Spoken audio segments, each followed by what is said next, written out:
બનાસકાંઠા જિલ્લામાં લોકસભાની ચૂંટણીમાં ઉમેદવારી પત્રો પરત ખેંચવાના અંતિમ દિવસે 2 ઉમેદવારી પત્રો પરત ખેંચવામાં આવ્યા છે, જેમાં 2 અપક્ષ ઉમેદવારોએ પોતાના ઉમેદવારી પત્રો પરત ખેંચતા હવે બનાસકાંઠા જિલ્લામાં લોકસભાની ચૂંટણીમાં 12 ઉમેદવારો વચ્ચે ચૂંટણીની જંગ ખેલાશે। બનાસકાંઠા જિલ્લામાં લોકસભાની ચૂંટણીમાં 14 ઉમેદવાર ચૂંટણી મેદાનમાં હતા, ત્યારે આજે ઉમેદવારી પત્ર પરત ખેંચવાના અંતિમ દિવસે વધુ 2 અપક્ષ ઉમેદવારોએ પોતાના ઉમેદવારી પત્રો પરત ખેંચી લેતા હવે 12 ઉમેદવારો વચ્ચે ચૂંટણી યોજાશે, જેમાં થરાદના અપક્ષ રામજીભાઈ પટેલ અને થરાદના અપક્ષ ઉમેદવાર જયશ્રીબેન ચૌધરીએ પોતાનું ઉમેદવારી પત્ર પરત ખેંચી લીધું છે, જેમાં અપક્ષ ઉમેદવાર જયશ્રીબેન ચૌધરીએ ભાજપમાં ઉમેદવાર રેખાબેન ચૌધરીના સમર્થનમાં પોતાનું ફોર્મ પરત ખેંચ્યું છે। જોકે હવે બનાસકાંઠા જિલ્લામાં 3 રાજકીય પક્ષો, 3 બેન રાજકીય પક્ષો અને 3 અપક્ષ ઉમેદવારો એમ કુલ 12 ઉમેદવારો વચ્ચે ચૂંટણીનો જંગ ખેલાશે। હવે જોવાનું એ રહ્યું કે લોકસભાની ચૂંટણીમાં કોણ બાજી મારશે।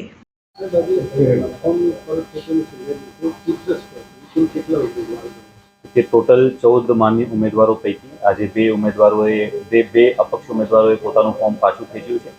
એ પછી ટોટલ 12 ઉમેદવારો બાકી રહે છે, જેમાં 3 જે છે માન્ય પક્ષોના છે, રાષ્ટ્રીય પક્ષોના, 3 જે છે અમાન્ય પક્ષોના છે અને બાકી 6 જે છે અપક્ષ ઉમેદવારો।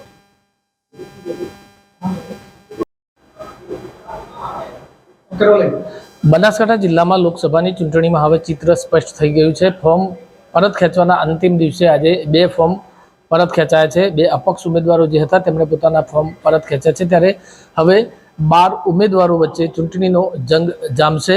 બનાસકાંઠા જિલ્લામાં કુલ 14 ઉમેદવારો એ પોતાના ઉમેદવારી પત્રો ભર્યા હતા, જેમાંથી આજે અંતિમ દિવસે અપક્ષ જે 2 ઉમેદવારો હતા તેમણે પોતાના ફોર્મ પરત ખેંચ્યા છે, ત્યારે હવે 12 ઉમેદવારો વચ્ચે બનાસકાંઠા જિલ્લામાં લોકસભાની ચૂંટણીનો જંગ જામશે। ત્યારે હવે જોવાનું એ રહ્યું કે આ લોકસભાની ચૂંટણીમાં કોણ બાજી મારી જાય છે।